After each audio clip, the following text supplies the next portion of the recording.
Brothers and sisters, my dear brother Hyacinthe, as you stand before God and this community to renew your religious vows, I extend my warmest greetings and heartfelt congratulations. This moment is a profound testament to your commitment and love for the Lord. And it fills our hearts with the joy to witness your dedication.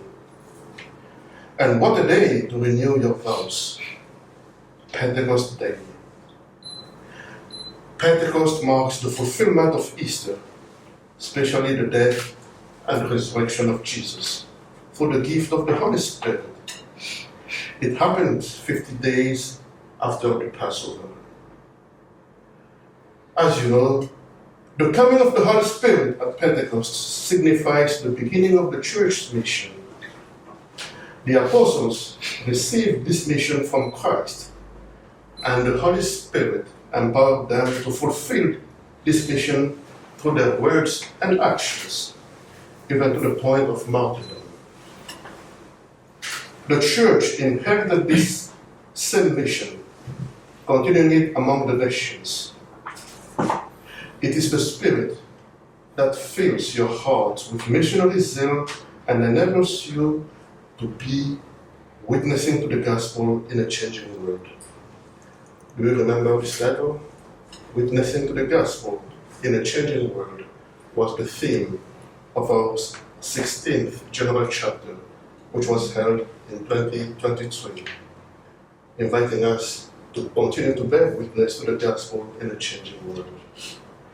The same Spirit unites us here today as we celebrate this meaningful event. In this spirit, my dear brother, I want to acknowledge the significance of your commitment to your religious life. If you read the scriptures, you will come across a line where St. Paul reminds us in his letter to the Philippians, "Therefore, my brothers and sisters, whom I love and long for, my joy and crown, stand firm in the Lord, and in this way, my beloved." Stand firm. Your steadfastness in faith is an inspiration to all of us, and your vows are a beautiful expression of your desire to serve God and His people. As you continue on your faith journey, remember the words of St. Paul, "I press on towards the goal for the prize of the heavenly call of God in Jesus Christ." This journey may not always be easy, but is filled with grace and purpose. Trust in the strength that God provides, for He's always with you, guiding and supporting you every step of the way. Opening up to your community cannot be an overstatement. In the letter to the Hebrews, the author encourages us not to neglect the good and to share what you have, for such sacrifices are pleasing to God. We, your brothers in the faith and the CICM, are here to support you, to work alongside you, and to share in the joys and challenges of our shared calling. This is not only your calling, it's a shared calling, it's a shared mission. Let us value and appreciate one another. For in our CICM documents, we can read that it's important that we learn to show a real interest in the person of each comfort and not just an interest in his work. When we gather, we usually share about our work, about our achievements. But what is the interest that we have in our comfort? This is one of the best ways to create the climate of respect and trust that are the marks of a happy and healthy community life. You can find this line in our guidelines for multicultural living in CICM. Embrace this community, my brother, for together we can be the signs of hope in the present age for the greatest glory of God. Perseverance, too, is key in your vocation. The journey of faith is often likened to a race, and we are called to run with perseverance the race that is before us, looking to Jesus, the pioneer and perfecter of our faith.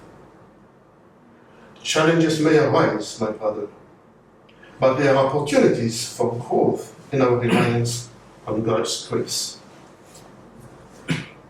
When you read our document that I just shared about multicultural living in CICM, you will surely come across this reminder.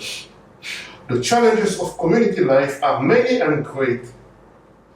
The fact that our community are multicultural can always add to those challenges, but also adds to the joys and fulfillment of being comforted with a common mission. Above all, keep your eyes fixed on Jesus, fixed on the cross, and you will renew your vows holding the cross. And this cross is a sign, and Jesus will lead you to the fulfillment of your calling. As you renew your vows today, may you be filled with the peace of Jesus Christ. You heard 2 times in the gospel today, Jesus say, "Peace be with you." So be filled with the peace that comes from Jesus.